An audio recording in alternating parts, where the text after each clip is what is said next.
This is WJTV News Channel 12 this morning.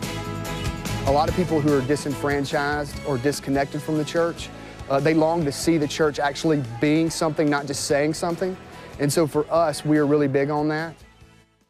A rapidly expanding church keeps growing with service work, replacing a good chunk of worship service. It's Sunday morning. We're putting faith in focus.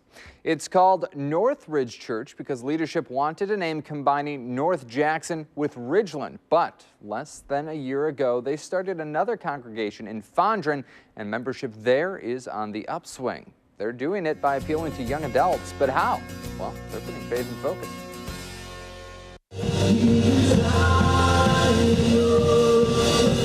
The music is folk or indie inspired, but Northridge Church actually seems a place where independent people come to be a part of a community. Meet the banjo player, Josh Wise. A little church shopping around and just felt at home, felt at peace about being here. Wise is a transplant from South Carolina. In fact, many of the young people here are from out of town. He's one of the many that wears a shirt reading "Live Sent," the motto for the church. A lot of people kind of think of churches doing missions as international missions, going to help third world countries, but when in reality missions and it starts right here in our own community. So it's the even month, second Sunday, we do not have a worship service.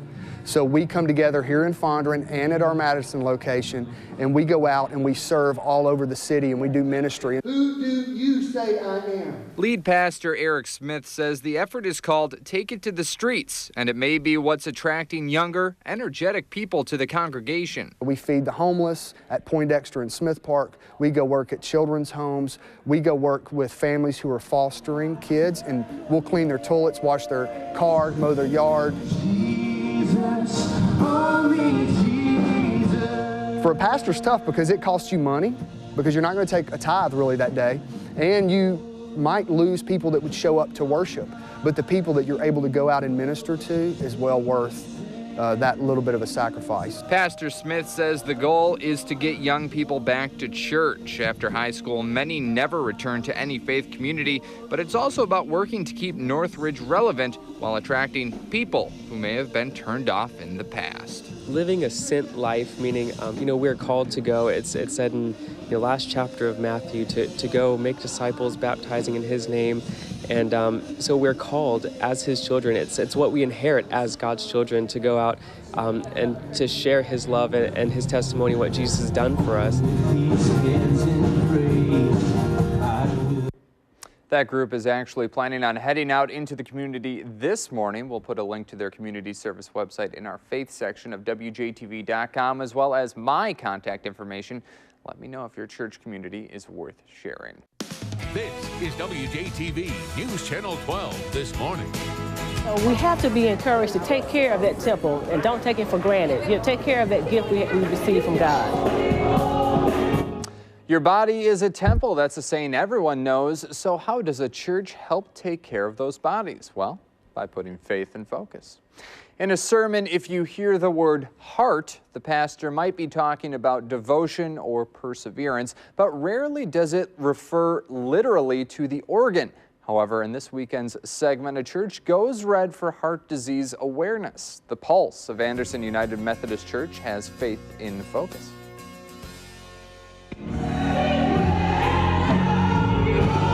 Strong voices welcome a weakened body to the stage. I'm frequently in the hospital. April Harris has severe asthma, high blood pressure, and last October she suffered a mild heart attack. But perhaps most surprising, I'm 35. My arm started hurting. My shoulder started hurting. And it felt like my heart was coming out of my chest. I was admitted to the hospital. It's life-changing to be so young and have a heart attack. When you think of a heart attack, you think of someone older, very obese. At Anderson United Methodist Church, the goal of this Go Red Sunday is to make women aware of the prevalence of heart disease, especially in the African American community. We culturally like taking care of family, putting ourselves last, taking care of everybody else first. And what we're encouraging them to do today is to know their family health in regards to heart disease, as well as knowing their own numbers in terms of blood pressure, cholesterol levels, and also teaching them about how to manage stress. When you spend that time alone with God, when you're praying, talking to Him, having a conversation with Him, I find that even for myself to be a great stress reliever.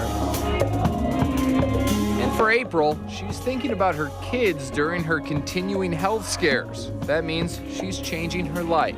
Eat better, lose weight, exercise more, because it definitely makes a difference.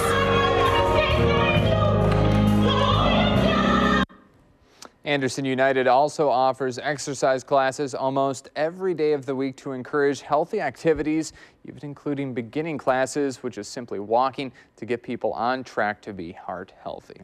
This is WJTV News Channel 12 this morning. And we just have a place where we can call home and where people know they can come and see the light. And once they come and see the light, they can be the light. A relatively new church moves into a space all their own, and you better believe that renovation was a labor of love. It's Sunday morning. We are putting faith in focus. This morning, it is our first ever revisit of a church. When I first met the people putting together the Lighthouse Assembly of Believers, they were running Sunday service out of a hotel conference room. Personally, I have not seen an agreement like that before or since. But less than a year later, what they call the lab is on the move, still putting faith in focus. In Clinton, this used to be the sign to look for to find the lab. That stands for the Lighthouse Assembly of Believers. And little did we know during our first stop there, another person, Castile Foster, would be inspired. When you first came and visited, I was also a visitor at the church.